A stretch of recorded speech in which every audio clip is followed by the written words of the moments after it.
CL 20,000 કિલોમીટરનું underground cable network છે, જેમાં ક્યાં ફોલ્ટ થયો છે અને શોધવા માટે જેમન ટેકનોલોજી રોબોટવાળી 17 વાનની ખરીદી કરી છે. આ એક વાનની કિંમત અંદાજિત 1.82 કરોડ રૂપિયા છે. હેડ ઓફિસ ધરાવતી DGVCL 20,000 કિલોમીટરનું અંડરગ્રાઉન્ડ કેબલ નેટવર્ક છે, જેમાં ક્યાં ફોલ્ટ થયો છે તેને શોધવા માટે જેમન ટેકનોલોજીના રોબોટવાળી 17 વાનની ખરીદી કરી છે, જેની કિંમત અંદાજિત 1.82 કરોડ રૂપિયા છે. અંડરગ્રાઉન્ડ કેબલમાં થતા ફોલ્ટ શોધી કાઢવા માટે નવી ટેકનોલોજી આપવામાં આવી રહી છે, જેને હૃદયની નસોની એન્જિયોગ્રાફી અને એન્જિયોપ્લાસ્ટી કરાય એ રીતે અંડરગ્રાઉન્ડ વાયરિંગનો ફોલ્ટ શોધી શકાશે. DGVCLએ 13.94 કરોડના ખર્ચે 17 ફોલ્ટ ડિટેક્શન વાનને ખરીદી દીધી છે. MM Patel, additional chief engineer, DGVCL corporate office Surat.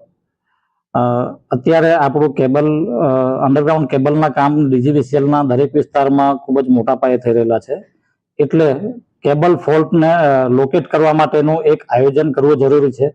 એના ભાગરૂપે DGVCLએ ટોટલ 17 વેનનું ખરીદી કરવાનું આયોજન કરેલું હતું અને ખરીદી અત્યારે કરીને 17 વેન DGVCLમાં આપી પણ દીધી છે. એ 17 વેનમાં વલસાડ સર્કલ એટલે કે વલસાડ જિલ્લામાં 4 ડિવિઝન છે, ત્યાં 3, નવસારી એની અંદર જ વલસાડ સર્કલમાં નવસારી જે આવે છે ત્યાં 2 છે, સુરત રૂરલ એમાં 4 છે, સુરત સિટીમાં 4 છે, ભરૂચમાં 4 છે.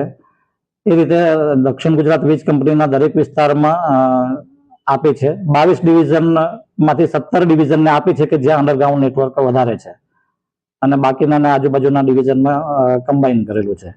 હવે આજે આ વાન છે તે ફોલ્ડિંગ કઈ રીતે શોધી કાઢશે? ખાડાઓ છે ત્યારે સુરતમાં જોવા જાય તો બધા વિસ્તારોમાં ખાડા હોય છે, એને કઈ રીતે આ ક્રિએટ કરશે?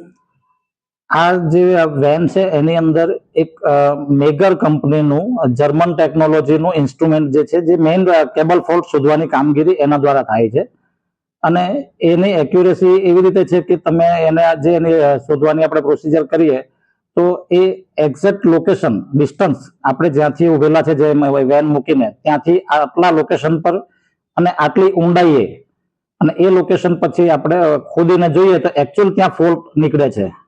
વાન આવ્યા પછી શું સમયમાં જે વેટ થતો હતો કે મહિનો વહી જાય છે ખાડા ખોદાઈને તેનું સોલ્યુશન આવતું નથી, પણ વાન આવ્યા પછી એવું ખરી કે ટૂંક સમયમાં કામગીરી ફોલ્ટ શોધવામાં એકદમ તરત જ થઈ જશે, કારણ કે અત્યાર સુધી આઉટસોર્સિંગ એજન્સી પાસે આધારિત હતું અને એ જે એજન્સીઓ પાસે એ બહુ નાના બહુ સેન્સિટિવ નહીં હોય એવા સાધનો હતા.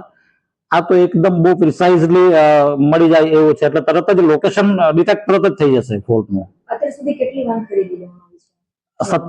17 વેન ખરીદી છે. 17 જે તે ડિવિઝન નક્કી થયા એ પ્રમાણે આપી દીધી છે. સુરતમાં કઈ કઈ જગ્યાએ કાર્યરત અત્યારે હાલ કરાય છે? સુરતમાં પીપલોદ ઓફિસમાં, રાંદેર ઓફિસમાં, પછી પાંડેસરાની 2 ઓફિસ છે અમારી, સુરત અર્બન અને સુરત ઇન્ડસ્ટ્રીયલ, એ બંનેમાં પણ છે, અને બીજી કાપોદ્રામાં સુરત રૂરલ